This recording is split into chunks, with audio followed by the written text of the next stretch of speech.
Welcome to your community of fee-for-service financial advisors who are successfully building profitable firms that serve the next generation of clients.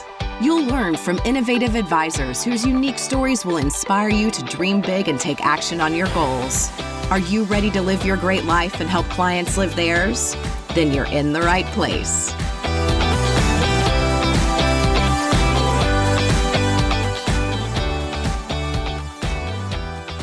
Hello and welcome to this episode of XYPN Radio. I'm your host, Alan Moore, and I'm excited to welcome XYPN member Andie Clark, founder of The Table Financial Planning, a virtual firm serving military members and their families, on the show. Andie married her high school sweetheart, who was an Air Force pilot, and started moving all over the world every 2 years. She found work as a math teacher at community colleges, and over time that ended up shifting into the realm of financial planning. She took part in a joint program between FINRA and the DoD that helped her get her AFC designation. That led her to getting her CFP, and as her husband was retiring from the military and they were deciding where they wanted to end up, she started her financial planning firm.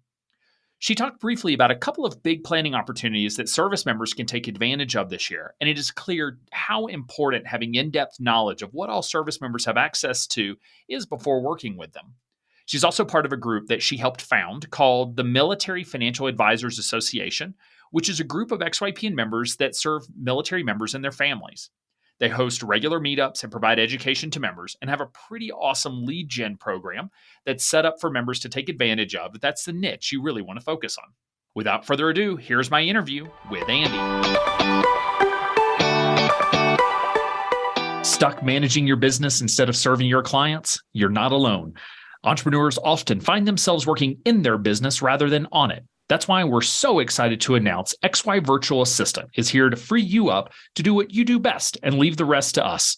Created to go way beyond traditional task management, XYVA was designed to be a partner who not only supports your business, but optimizes it. Check out xyplanningnetwork.com/assist to find all the ways XYVA can help you grow your firm from where it is today to where you want it to be. Hey, Andie, welcome to the show. Thanks so much for being on. Hey, I'm happy to be here.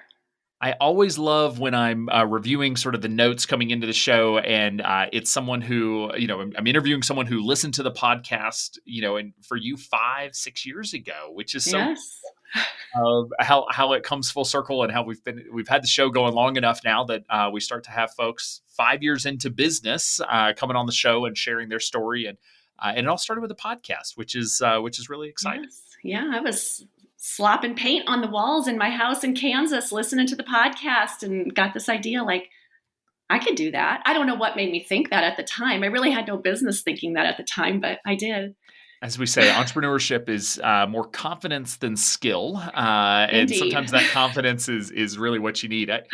It's a bit of a tangent, but I was going through 2 years ago now, my CFP renewal, and I've got to get 30 hours. I go to so many conferences, but I never sit in the CE sessions. And so I was slugging through Kitsis.com CE, which is, getting 30 hours of that in a month is delightful. Oh, wow. Thanks to Michael for the real CE and not making it easy.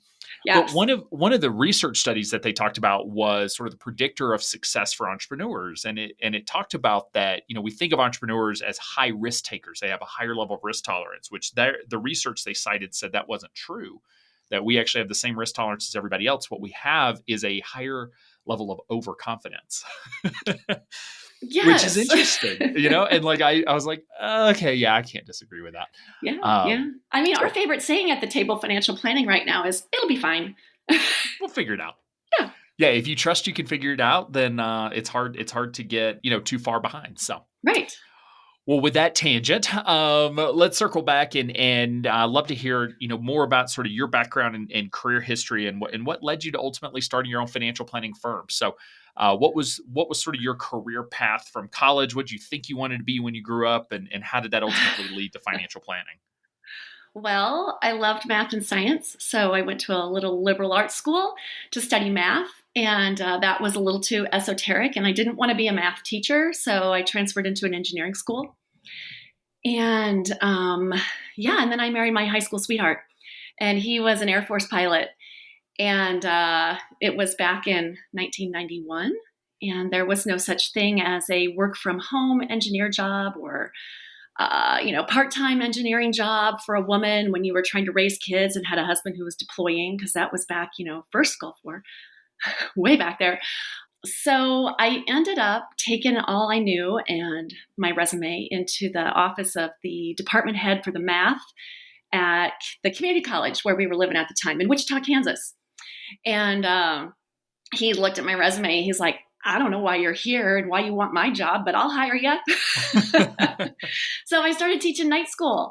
And I think it was two moments in the teaching at community colleges over the years as we moved about the countryside. And I was always the new person. I always, got the dregs, what was left over at every It's every place 2 years, right, that you're getting deployed to a new location. Yeah, you PCS and you're the new person again, and you're getting the dregs again. And the dregs were usually the basic math class for returning students, and they had to pass it to be able to stay in whatever their program was. And it was a struggle for some of these people. It was a struggle for me because, numbers came easily to me and not so much to them. And it was kind of two moments. I know one of the moments was I was grading papers and I had to read one of the answers to my husband. I'm like, I found somebody who's going to pay $432 for a used book at the library because they don't understand math yet. And that was, I had all these sarcastic things that we wanted to write on the paper. Like, are you kidding me? But I did not. I refrained.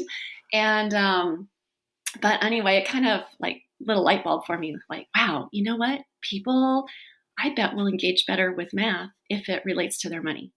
So I started kind of rewriting everything. Like, you're a carpenter and you're building some stairs. So small business owners, imagine that, making financial decisions, and it, you can bring in a lot of lessons with decimals and fractions and percentages and basic math skills. And that led to kind of the second aha moment. I had a lady, probably 40 years old, come up to me towards the end of the semester. We were getting ready to take the final. And she said, thank you so much. She goes, I run a catering business out of my house, and I've never really been good at knowing how much to order or what to charge people. I was always at a loss. I was always screwing it up, and I haven't been since I started learning things in your class. And that was cool. When I'm like, oh, I want to help people this way. So that was kind of the personal finance seed that was planted. So yeah, so from there, from there I had some more kids and started homeschooling. So that's not what you expect to come next. No, it's listeners probably know I was homeschooled my entire life, so I am very appreciative of the homeschool philosophy and what that takes for parents to be able to do so. Yeah, Rhonda and I have swapped some stories. Rhonda is mom.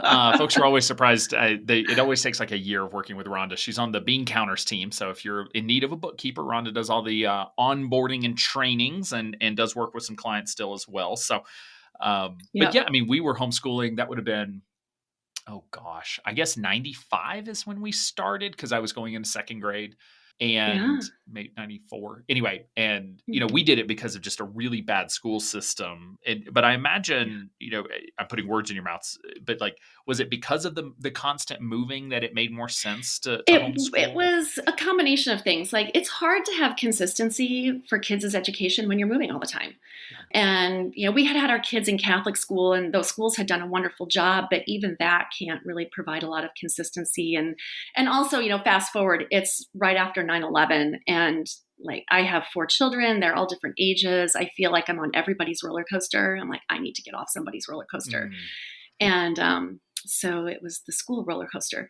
And it worked out okay. I am sure my children, they had to learn algebra and stuff with me, and they will tell you different math stories. Like, mom sitting there saying, oh my God, if you knew calculus, this would be so much easier. And, I traumatized them. So, but in the midst of all this, my husband is deploying a lot. He's flying a KC-135 refueler. We're living in Grand Forks, North Dakota. And I don't know. I started reimagining something for myself. And in 2006, FINRA partnered with AFCPE to offer the Military Spouse FINRA Fellowship to become an accredited financial counselor. And that has been a wonderful partnership. FINRA and AFCPE have done so much for the military community and military families in helping them learn more about how to manage their money. And they did that because they tied security clearances to your credit report. And it wouldn't be fair to link those two things together without offering some resources for people who are going to have the hammer come down on them. So for the non-service members or folks that don't have service members in their family, so security clearance is necessary for a lot of ranks and a lot of jobs in the military. And one bankruptcy will end your security clearance for reasons that I figure out. They want to be sure that you're not in a desperate financial situation and having access to funds and sensitive information and such with the military. And the bankruptcy rates of young service members is extraordinarily high, right? I mean, of your really young. Young service members definitely have the opportunity to overspend because creditors look at them and they're like, wow, a young guy, young gal with a secure income, let's, extend them a lot of credit and have them be beholden to us. And and it's the risk of also being distracted by money problems and not being able to accomplish the mission. You've got to be focused on what you're doing. Your peers are relying on you to do your part. So I did not realize it was a FINRA. I was aware of the program. I didn't know FINRA was the one that actually helped back it, which is so cool. Yes. It would allow service members, partners to go, or spouses to go through and get the AFC designation, which is kind of like the CFP for normal Americans, if you will, because the CFP is certainly catered to a higher income, higher wealth than your typical American. The AFC, from my experience, is very much focused on day-to-day cash flow management, debt management, credit scores, all the questions our friends have that we couldn't answer after the CFP program because that's not what they teach you. Right. Exactly. So, so I worked on the DoD contract for a long time with military families. So you're working with other military families on base. Yeah. Okay. On the installations, we as personal financial counselors had confidentiality. So a service member might be referred to us as having some issues with their credit report, but then there is no reporting up the chain of command. So, if you know service members who need some help, this is a confidential program to get you the money help you need. And it's on every base, correct? Every installation. Everywhere has a PFP, personal financial. What's the acronym? Sorry. I don't know. It's the financial program manager, FPM or something like that. And that person is a government employee, whereas the personal financial counselors on this contract are not employed directly by the government. There's a separation there. There's no reporting back to anyone. There's no record keeping. It is strictly, for your benefit. We aren't going to be talking about this with anybody else. And are experts not only in cash flow, debt management, but also just all the intricacies of the military pay structure, because it is complex. It's not simple. It's very advantageous typically to service members, but it is complex. Yeah, it really is. And, the more years I did that, I kind of became frustrated because you can't venture into those regulated conversations about investments and insurance. And if people keep coming back to you, eventually they get to a place where they need a little bit more. And I wanted the CFP to have those tools in my toolbox. And so, Alan, at the 2017 AFCPE symposium, when you were the keynote speaker, where we first met, what I wrote down in my notebook that I say all the time to AFCs who are wanting to become CFPs, who are starting to see that, I'm like, the AFC is the Couch to 5K program. And you've got to have somebody help you get off the couch and get going and start asking all the important questions and thinking about your money in a different way. And, the CFP is, the marathon training that comes after that. But we all need the AFC skills first in a lot of cases to just get going. Absolutely. Yeah, I love that metaphor because it really is. The CFP program is sort of designed for folks who have already figured out a lot of things financially. They've got that foundation in place. Whereas the AFC is really about laying the foundation and helping get those skills, those money skills in order to develop wealth. Right. And so they're both really important. That's so cool. So 2017, you went to the conference. Were you aware of the CFP? Were you thinking that was the direction Oh you yeah. already Oh wanted to yeah. go? Okay. Yeah. No. So in 2016, being a military spouse has its rewards sometimes. The American College offers a scholarship program for military veterans and their spouses to do the CFP education. So I became acquainted with Adrienne Ross on social media. She is also a CFP and an XYPN member now. And she said, "Hey, Andie, I'm starting this scholarship program and you should look into it. It seems like what we want and need for clients." And so I did. And about the same time, I became acquainted with Alex Hopkins on social media, who we all know from Simply Paraplanner, another military spouse. And she said, "Hey, start listening to this XYPN radio podcast. I think you'll really like it." So that's how I found myself schlepping paint in my new house and listening to, I remember Mitch Anthony was the podcast. And I'm like, I got to do this. This is what I want to do. And I had That's no awesome. business thinking it, but I did. And that was it.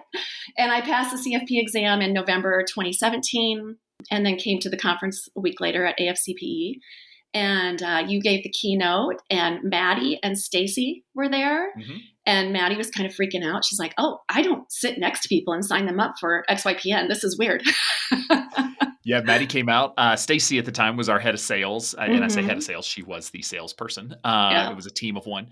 But yeah, that was one of Maddie's first conferences coming out. And it is different to explain membership to someone who's an existing member and how do we maximize benefits, which is sort of where Maddie has historically hung out versus, someone who's interested. And it's less about the benefits and more about telling the true story of entrepreneurship. And being honest, which, about that journey, because it is not an easy journey. Anyone who tells you it's an easy journey is lying or had a leg up that the rest of us did not necessarily have.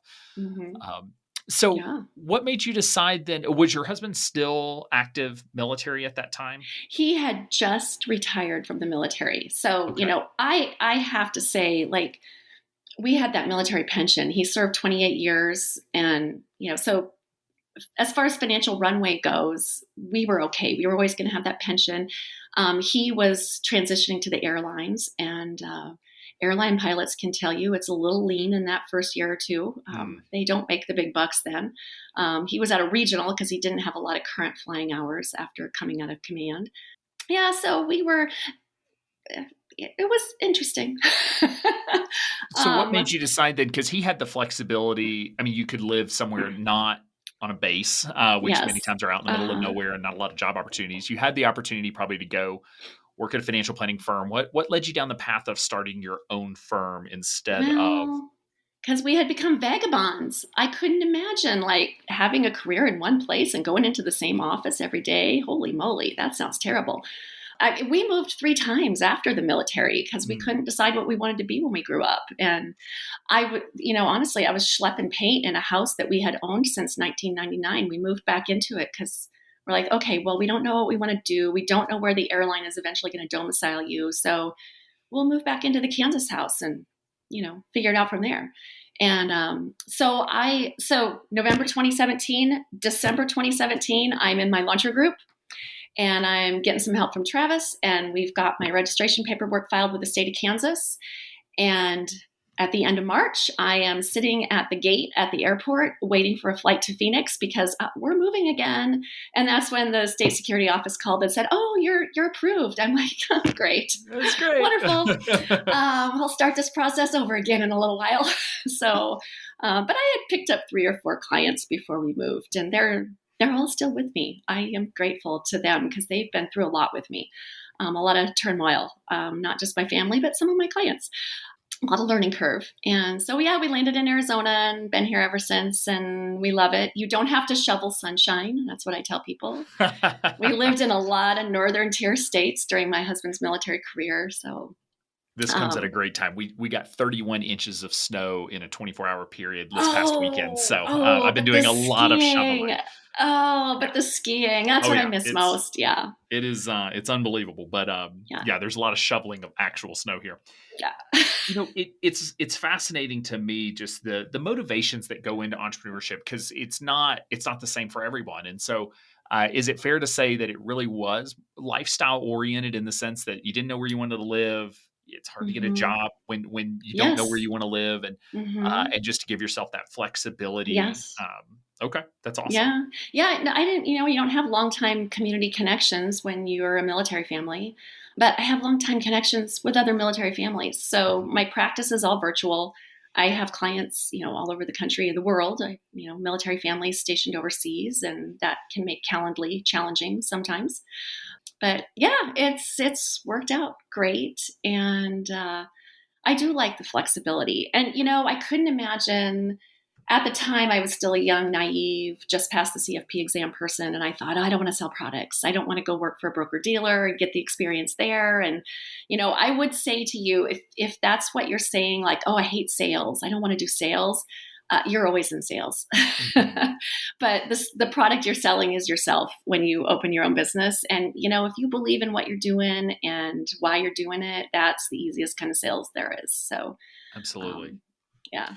I appreciate you saying that because I hear that a lot. I don't, and I used to say that too. I don't want to do sales, and Mhm. what I meant was I didn't want to have like slicked back, oiled hair, going to networking events and Right. dropping business cards everywhere. Like it's just the vision of sales is it is a Uh-huh. grimy, dirty, Yeah. weird. My dad sold cars. He's on the police car side now, but like I grew up sort of around dealerships, and you see the Mhm. used car sales mentality, and just like Mhm. sales just sounds like a dirty thing until Mhm. you do it for and selling sort of this fee only service, this fiduciary Mhm. centric service, and you're like, oh, this is a service that helps people that I believe in, that, and Yes. I'm selling my ability to help you, and suddenly your mentality of sales changes, but it's still sales. You still got to do it. Yeah. Yeah. Yeah. But when you believe in what you're offering, and I, my long history, I was a young military spouse with some money to invest, and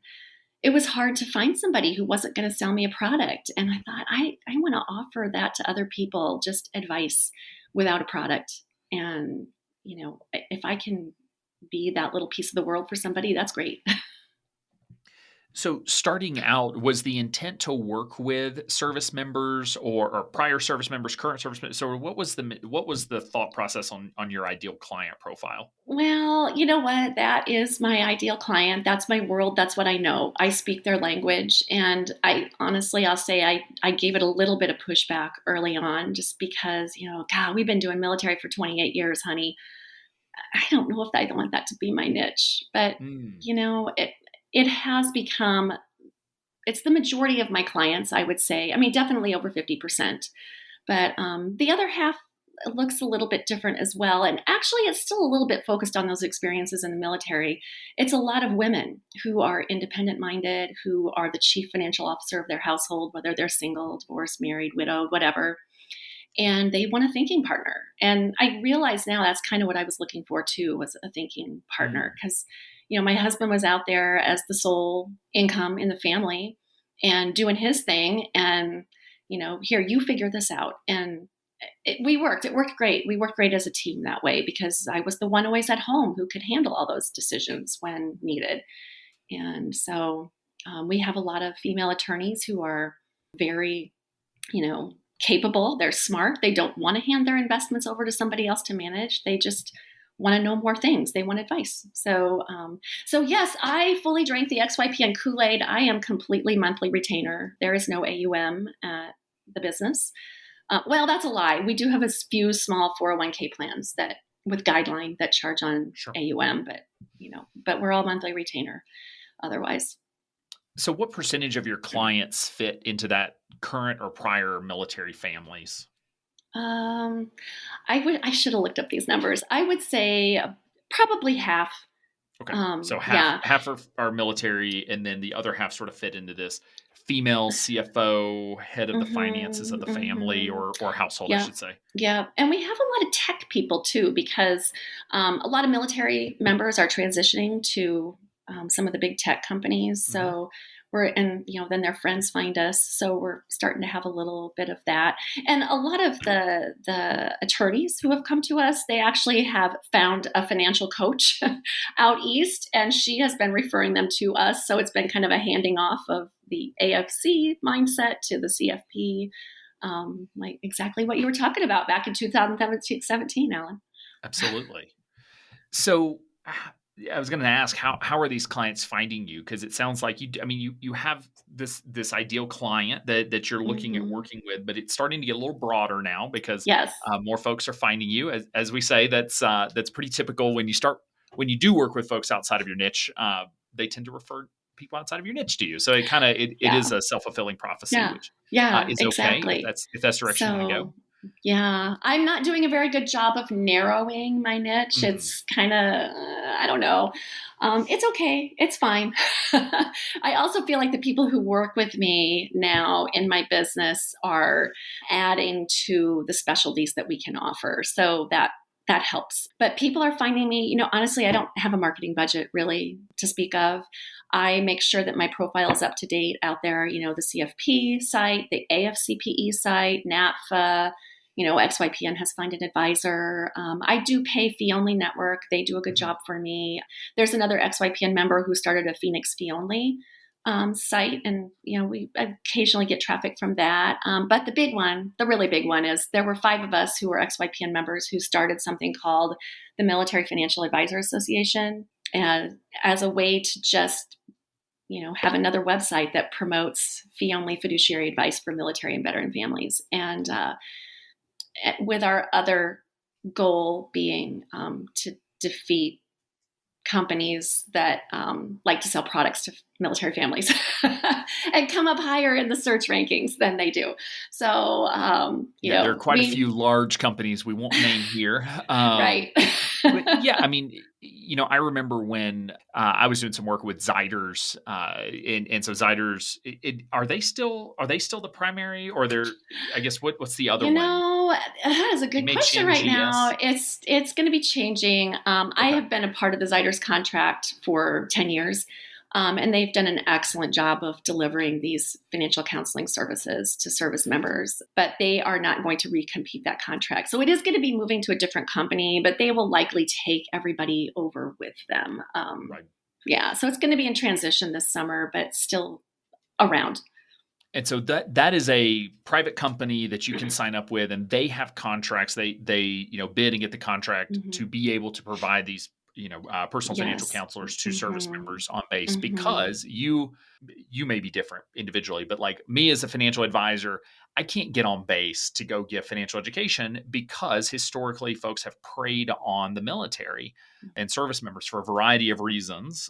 And so some of the large companies who shall not be named Hmm. tend to be those companies as well, that they've preyed on sort of the a heightened sense of mortality, Yes. and fear for Hmm. service members and their partners around, and therefore sold insurance products, investment products that they really didn't Hmm. need, really shouldn't have Right. had. And so Right. and so there is sort of this growing movement now of, and the DoD Hmm. Department of Defense has done a lot of this work in helping get Zyders or MHNGS or whoever's going to be the new one. Yeah. Yeah. We'll find out here soon. Yes. On base, giving good advice. But then you mentioned, so it's the Military Financial Advisors Association. So if Yes. listeners Google that, the website will pop up. Hmm. And sort of what's the purpose? If I'm an advisor, why would I be interested in this group? Well, I tell you what. Shout out to Daniel, who runs our website. He's done a great job with SEO. We just get a lot of traction. The advisors who are listed there on the site, we all have growing, thriving businesses. We basically created a marketing tool for ourselves that has Mhm. been really successful and beyond our wildest dreams, probably.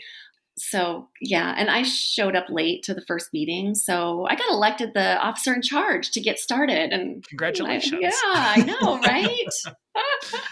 So, but it's been a great ride with everybody in that group. It was Paul, Sean, Daniel, Adrian, Ross that started that with me, and we're just really happy that more military families are connecting with fiduciary advice. And if you Google military financial advisor, we will come up on the first page. No, that's amazing. Yeah. And we did a panel at XYPN Live this year with some of the folks you just mentioned. And I mean, there are, Mhm. we say, so Military Financial Advisor Association, that's folks who are working with current or former service members and their families. However, there are niches within that. I mean, one specifically Yes. works with current and ex-fighter pilots, and that's his thing, Mm-hmm. that's his jam, Yep. which was really cool to hear about sort of how fighter pilots, the mentality, the personality, all of that goes in, and how that has sort of developed into a challenge Yes. that it takes a specialist to be able to overcome Mm-hmm. Mm-hmm. and work through. And so there are other niches as well. It's not Yeah. just broad based. Right, right. I work with a lot of accidental landlords because that's another issue in the military. You buy a house and then, oh, you're moving, and you might be a little underwater, or it's just not the right time to sell. So, a lot of accidental landlords in the military investing in passive income real estate, which is not so passive when you are Yeah, in a I always different put quotes country. around passive. There's no such thing as Yeah, passive yeah. income. But and Adrienne, she works a lot with people who have student loans. There's a lot of different rules and exceptions that apply to service members in working on paying back student loans and programs that are out there. So we do have some specialties. Daniel works with survivors, people who have lost a service member, Mhm. and all the things surrounding that. There are benefits for those people, but you have to know they're there and how to use them and take advantage of them. And so, yeah, it's been a great ride. We're very pleased with how that has gone.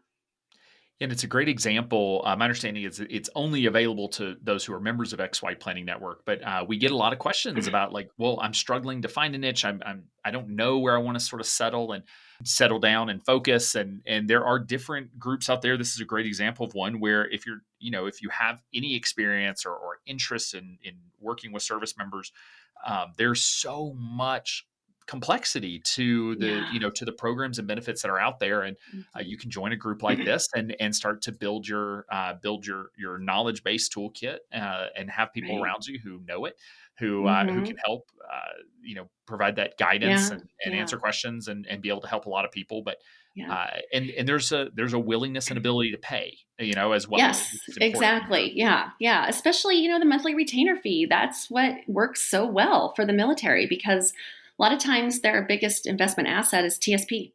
And Mhm. you can't manage that as an AUM model. So what do you do? Or they are accidental landlords. So they have a lot of their net worth tied up in properties all over the country. Also, another thing that doesn't work very well with the AUM model. So it does help. You guys do a great job helping us too, honestly, because we let you do the due diligence for the fee only part. We know if they're in the network, then they're okay, and you offer us that monthly gathering on Zoom, the Military Veteran Interest Group. So, and everybody's welcome to come to that. If you have a military or veteran client and you have a question, show up. We are happy. One or more of us from MFAA will be there for sure. And we're more than happy to answer the questions you might have about your client's money. Yeah, it's so many times we treat developing that niche focus as a checklist of, oh, I'm gonna do this or I'm gonna do that. And so many times we just don't know. We don't have that natural marketplace. We don't have any inroads into that community. We don't know how to serve that community. And Mm-hmm. so many times, niche focus becomes this, like, oh, well, that's just marketing. I think working with service members is a really good example of, it's unbelievably complex, totally unique programs that don't exist for anyone else out there. And again, they're not all automatic. You got to know where to look. Just when y'all were talking about the numbers of layers in the websites to be able to find the form to file to get the benefit. It's unbelievable. And I think the DoD has done a great job making stuff available, but really, really Yeah. challenging to find. And so Yes. it really does sort of hone in on, we like to define niche as the problem that you want to help people solve. Right. Yeah. And there's clearly a problem, which is, navigation of all the benefits, coordination of all of it, really understanding, Uh-huh. again, The depending on where you acronyms, go. Oh just the gosh. acronyms. Yep. Like You you could, really you do could write a book speak on a acronyms. different language. Yes. Hmm. Yeah. Yeah. Well, like the current issue. This is a big one. I want to talk about this for half a second. The government has opened up an SBP open season, which that doesn't mean very much to many It doesn't people. mean anything to me. It sounds Yeah, like hunting. exactly. But this is a huge deal to your clients if they are retired military and they regret the decision they made about the survivor benefit program. There is an open season, and this happens once in a blue moon that you can reverse your decision. Hmm. And it's a big deal. I have some older clients who really need to be able to change this decision because their money life has not gone the way they anticipated. And putting that survivor benefit into place is going to be important for So yeah, the what's the spouse. use case here? So when they retire, they select. So it's basically selecting into an annuity. So you give up 6.5% of your pension every month to buy a benefit for your surviving spouse of 55% of the pension. You pay that premium for 30 years. So, that's a long time and it's a lot of money. Yeah. And, for some people, buying life insurance is a more affordable way to go. But that assumes that a spouse wants to manage a huge life insurance payout. So there's a lot of questions around that, what's going to keep people up at night? How is the spouse going to feel taken care of in the end by, one election or the other? So you have to decide at retirement, and your life can change dramatically after that. I mean, there are people retiring at age 38 with a lifetime pension, and they're making this decision, and they might not even be married yet. So, there are windows of opportunity in some life changes, but not very often. And this is a general window of opportunity for people to reconsider that election that they made way back when. So do they have to pay back all the premiums they would have paid? Is it a pretty big financial decision? It could be, yes. Okay. Yes, because you will have to pay back all the premiums. But, that's what your financial advisor can help you figure out. And they don't have all the details out on it yet, but, that's just one thing. How did you find out about that? Like, was that part of the Secure Act 8.0? I swear. No, it's the National Defense. It's the annual National Defense Authorization Act, the NDAA. Happens every year. It's what gives the military and veterans their pay increases, their increases to their housing allowance, changes their life insurance benefits. So life insurance benefits have gone up for military members, which is good news. It's always been a little too low, in my opinion. So, yeah. And so you're monitoring that act every year. We do that, yes. Okay. So that's another thing MFAA does. We try to keep current blogs up about things that are changing and how it affects military money. So I think it's a great example of what happens when you work with clients outside of your niche and screw something up because you don't know enough. Because the amount of, if you're sitting down, if you're an advisor who works with anyone who can fog the mirror, or you have a specific niche and, client walks in that's a service member, thinking about retirement, making these elections, the amount of time it will take you to get up to speed to give good advice is astronomical. Yeah. And we try our best, but in the end, I think what happens is we give bad advice. Yeah. And if you don't even know, if you're not in a position to be able to help make that decision on the front end, how are you even going to know when these new acts come out and open up a window to be able to let that client know? So you always have to be diligent. I believe part of being a fiduciary is actually knowing enough to provide a positive service to your client. And you got to be really careful, because it's a great example of one of probably 100 things that are happening this year that you've got to keep track of for your clients.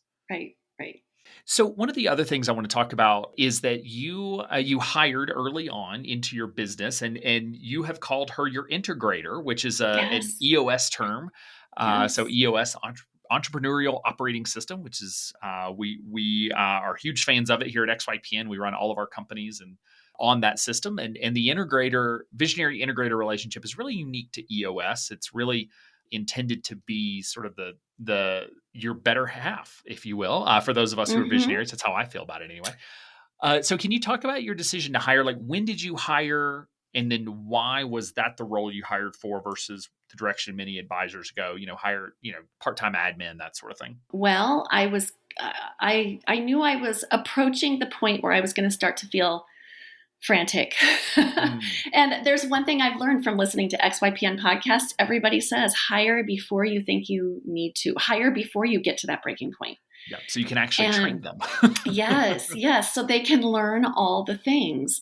So like a lot of other people have said, COVID times was a booming business time for me. That's when my business really took off. I was in my third year and things had really started to explode. And I actually found my integrator on my client list. She was part of the Great Resignation in the end. So, but I just realized, she found me as an advisor. So my business is all virtual, and here is this woman like talking to me, and I find out she like she lives over there, just over the ridge. And yeah, so we started hiking together. We're having a good time. And I realized like she hired me because she was smart enough to know that she didn't know all the things. And I eventually came to the point like, okay, I'm smart enough to know that she knows a lot of things I don't know. Being outside of my business and being, in corporate America, she just had a lot of skills that I don't have as the small business owner. So yeah, so that was kind of where I decided I'm like, I don't need another person who looks just like me. I need some diversity in thinking to Absolutely make this work right. So did you hire her full-time or part-time out of the gate? She has been part-time, just part-time. But, I feel like I rent her brain space full-time. It's really not fair. So she has a big job, herding when you get really great Andie. people, it's Yeah. Michael and her would get along well to talk about trying to herd the personality that we have. Although, you know what? She's decided she's not as much like Michael as she thought she was. So, because I kind of thought, I love, the Kids and Carl podcast. And I said, okay, Sherry, you are Michael and I'm Carl. And she's like, of course you're Carl. You're all that woo-woo side of financial planning. I want to be the spreadsheets. But she's now decided that I'm a little bit too much like Michael. Like I have to be 95% sure before I take the next step. Whereas, at XYPN Live this year, she learned like, okay, I kind of like Carl because he says, come on, we're just going to take the next step. Take the next step. It doesn't matter if we break things. It'll be okay. We got to get a new perspective. And That's awesome. We're both finding, the overlap in how we think, and it's working better all the time. I've been, I recently read, there's a new Patrick Lencioni book. So Patrick Lencioni did 5 Dysfunctions of a Team and some other really interesting works, but he just released The 6 Working Geniuses. And it's sort of the 6 phases of project management, from even conceptualizing that a need exists all the way through delivery. And it's been really fun to do that because it helped me and it helped Michael and I sort of see why it's worked so well for us because of our sort of unique skill sets and where we fit in, and then where we like collectively drop the ball at the end of projects, because we're not finishers. We need those folks who can take things across the finish line, which sounds like that's probably what she's providing you, is the ability to sort of just be sure things are, that a bow gets put on the things that need to get done. Exactly. Yeah. Yeah. She even Kanban boards her husband with stickies on the cabinet doors. I just gave away your secret, Sherry. That's awesome. To that, Don and I say, we will not be ruled by your Kanban thinking. No, and it really is. It's a gift. It probably feels like a curse at times as well for folks who have that gift. Greatest strength is your greatest weakness. But yeah, it's a different way of thinking and organizing thoughts and ensuring things get done, which is something that I clearly do not have the gift of, and that's why I have to hire people who are really great at that. I would say the greatest thing that she's done for me is, before Sherry came along, I love my clients. Like for me, it's all about the personal relationships with the clients. Like I love meeting with my clients, but I saw everything as like individual clients.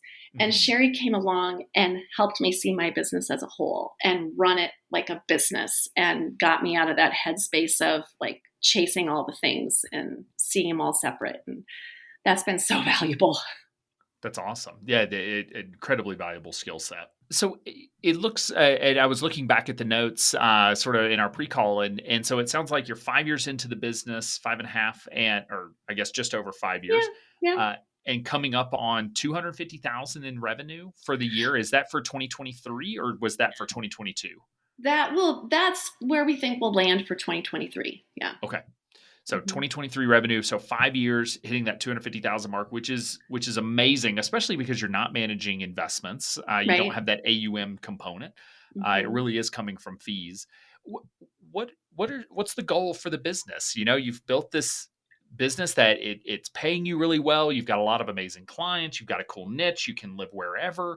It sounds like you've settled in Arizona for now. I don't know how permanent that is, but like, what's the goal? What do you see as sort of the next iteration of the business that will continue to support, your lifestyle and what it is that you're hoping to do? Yeah. Well, I need to start thinking about succession planning, honestly. So Sherry and I are both over 50. or grandmas. And we have Tamara working with us now. She is also over 50. So we all have some sort of military background. Tamara's husband was Army. Sherry is a Navy veteran. Her husband's also a veteran. So I don't know. I see some maybe younger military connected employees in the future who I can offer this opportunity to. Because, when I was a young military spouse, like this didn't exist. There was nothing like this. You were just out of luck on having a professional career that was portable. And so hopefully we will have one or two more advisors working with us as we onboard more households, and hopefully sometimes some kind of continuity planning in there, succession planning, to give the business a life of its own. So it's not just about us. That's really Absolutely. hard. And to maintain that flexibility for yourself as well, that you can go on vacation, you can go do the things you want to travel, do things you want to be able to do. Yeah, go hold the grandbabies. I've got a third grandbaby coming. Congratulations. I can't wait to grab that little guy. I got to make room in my calendar. How are you trying, I guess, achieving that balance from a time perspective of you have a successful business, you can spend as much time in the business as you choose. How are you finding ways to be sure you're also getting time with the grandkids, getting time to do the other things that you want to be able to do? Well, my husband would tell you honestly, I have been failing at this recently. Growth is tough. So this year, one of my focuses is getting better hold of my calendar. I'm taking a week out from meetings every month so that if I want to go sit in New Hampshire or Nevada with those grandkids, I can, or plan a trip with my husband that is not going to be interrupted by meetings. So that's one of my goals. And so 1 week a month is sort of the block that you could work, but that's sort of I will be working, but no meetings. And part of the perks of being married to an airline pilot is you can just go hop on a plane and go when you want to go. And I haven't been doing that enough. So hopefully I will have more opportunity to do things like that and take my work with me. I'm not tied to an office. I have a backpack. I throw in my computer and my extra screen and away we go. Okay. That's awesome. Well, as we are coming up on time, as we think about sort of where, your career and how, how much you've accomplished and the different paths you've taken, if there's one piece of advice that you wish you could go back and give your younger self, sort of that one thing you've learned that you would go back and tell yourself, what do you think that thing would be? Well, gosh, just do the thing that you want to do. I've had kind of a wandering professional life in a lot of ways as a stay-home mom in the military, a lot of different jobs. And my husband gave me a card when I was first starting my business, and it says on it, you are on the right path because you're on your path. So, even if you think it's ridiculous what you're imagining, just, I would say, I guess I did say to myself, well, just do it. What's the worst thing that could happen? And, I was almost 49 years old thinking, wow, I could start a business with XYPN. I don't want to reinvent the wheel. I'll just go get what they've got and get going. And it's been a great decision. No, I appreciate you sharing that, because I do hear from advisors or folks who are interested in starting their own business. I'm too old. I've had a career. And it's like, you do realize that actual success rates over time are higher by decade of age.